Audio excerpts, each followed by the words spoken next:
and welcome to my channel. In today's video, we're going to be talking about how to get your CREST form signed, the new CREST form, and why it is the simplest CREST form ever. Right, so if you're not aware, you've gotten your CREST form signed last year, please make sure that you get your new CREST form signed because they have released a new CREST form for the year 2024. I know we're in 2023 right now, but your training will start in 2024 and therefore the CREST form is named CREST Form 2024. Right, we're going to talk about the different aspects of the CREST form today. They're going to be on the screen, so don't worry, we'll go through everything together. And I'm first going to talk about how to get your CREST form signed as quickly as possible. Right, so if you're not aware about the different admin issues related with CREST forms, I have talked about it in a previous video, all of the rules and regulations and the mistakes that most likely people make when they're trying to get their CREST form signed. Hopefully you will not be making those mistakes because you have seen that previous video. If you haven't, I will link it down in the description below. Basically, you should have worked with a consultant who has a registration body, either GMC or whichever country you're coming from, and you should have worked with that particular consultant for 3 months. That's pretty much it. The next thing is making them sign it. Ideally, you want them to sign the green box, which is the personally witnessed one, which is easier to do because then you don't have to ask your registrars and other people to give evidence of your skills. Thankfully, they have really simplified the CREST form, and we're going to go through it right now. And we're going to find out exactly how simple it is. Previously, the CREST form was like 12-15 pages, and now it's like almost 2 or 3 pages. So that's really good. So the first section is an accountable, compassionate doctor, which is quite easy to do, and it would be personally witnessed by everyone. Therefore, I'm not going to talk about it much.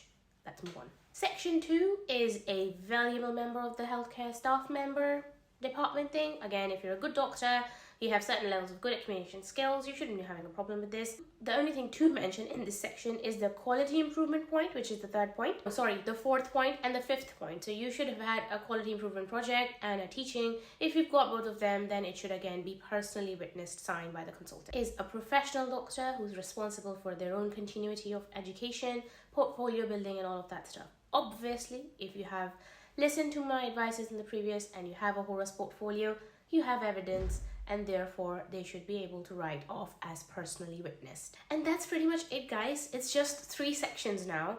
They don't ask you a lot of stuff. It's not very complicated, and any consultant who has worked with you for 3 months should be happy to sign you off. The only thing I would say here is, because a lot of people have asked me if the consultants have said no, most of them don't know that the CREST form is now only a page long, right? So you could go to them and say, there's a new CREST form, if you could just have a look. If they say no, that's fine. You go to another consultant. If they say no, it's fine. You go to another consultant. There would be someone who would be willing to sign your CREST form. So don't get disheartened if someone says no, because most of them think it's that really long document. Nobody wants to sit down and tick each and every box one by one. So just jump on to the next consultant, to the next consultant, and to the next consultant until someone actually says yes. It doesn't have to be your ES, it doesn't have to be your CS, it could be anyone who has a GMC registration if you're in the UK, it could be anyone wherever you're coming from if they have a designated body registration, and you can prove that with, attaching it with your CREST form. And so yeah, that's pretty much it. I know a lot of questions, there was so much regarding CREST form, there's so much stress regarding it, but you don't have to be stressed anymore because it's so simple. These sections are simple. Everything is simple. The only thing I would say is, I've already talked about this before as well, but I'm saying it again.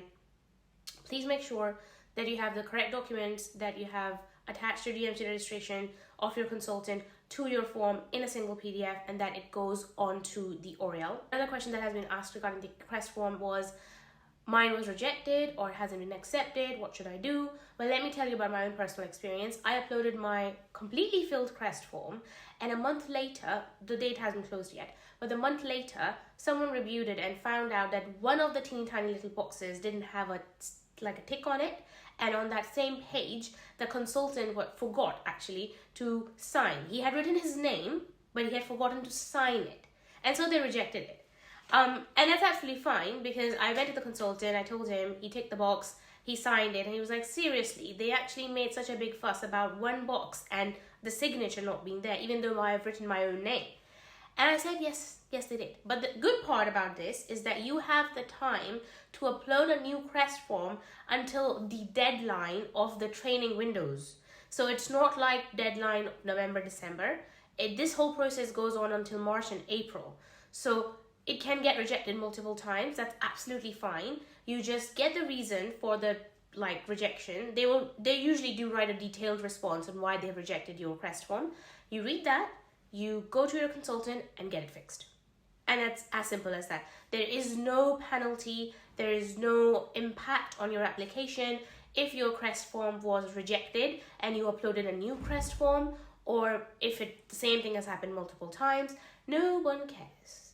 Nobody knows that. The only people who know that are the oral admin staff, not your training field people, not your medical doctor, nobody basically.